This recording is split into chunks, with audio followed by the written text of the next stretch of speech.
मित्रांनो, सर्वप्रथम सर्वांना जय हिंद। या देशाच्या मातीमध्ये एक अशी चळवळ उभी राहते जी फक्त संघर्ष करायला शिकवते, आपल्यावरील अन्यायाविरोधात लढायला शिकवते, जिथं होईल अन्याय तिथं उभं राहायला शिकवते। मित्रांनो, ही चळवळ उभी राहिली ती फक्त पेनाच्या शाईतून।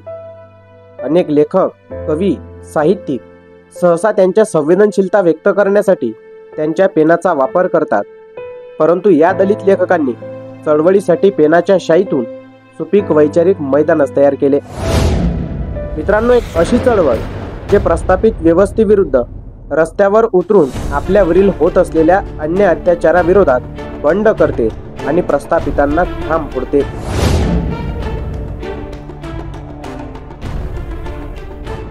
डॉक्टर बाबासाहेब आंबेडकरांच्या मरणोत्तर काळात दलित चळवळीचे नेतृत्व समर्थपणे करणारी व गावागावात दलित अत्याचाराविरोधात झडप घेणारी चळवळ म्हणजेच दलित पॅंथर।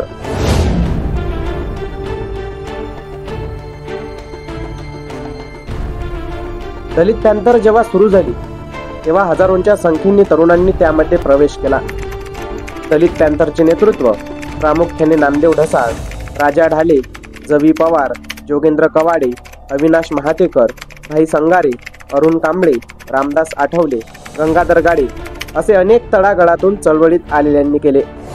एकूणच या चळवळीचे नेतृत्व युवक आणि विद्यार्थ्यांकडे असल्या कारणाने पॅंथरची वाटचाल ही जबरदस्त वेगाने झाली।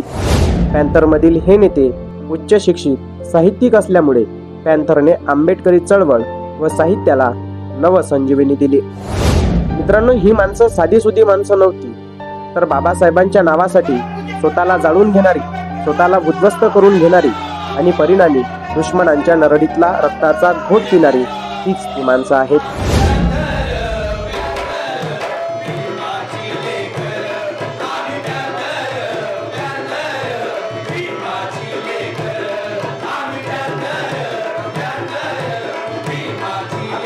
मित्रांनो, जेव्हा 1947 ला देशाला स्वातंत्र्य मिळाले आणि स्वातंत्र्याला 25 वर्ष झाली तेव्हा याच देशात गरिबांना जगता येत नव्हतं। तामिळनाडू या ठिकाणी 42 दलित भूमिहीन शेतकऱ्यांची जमीनदाराकडून हत्या करण्यात येते।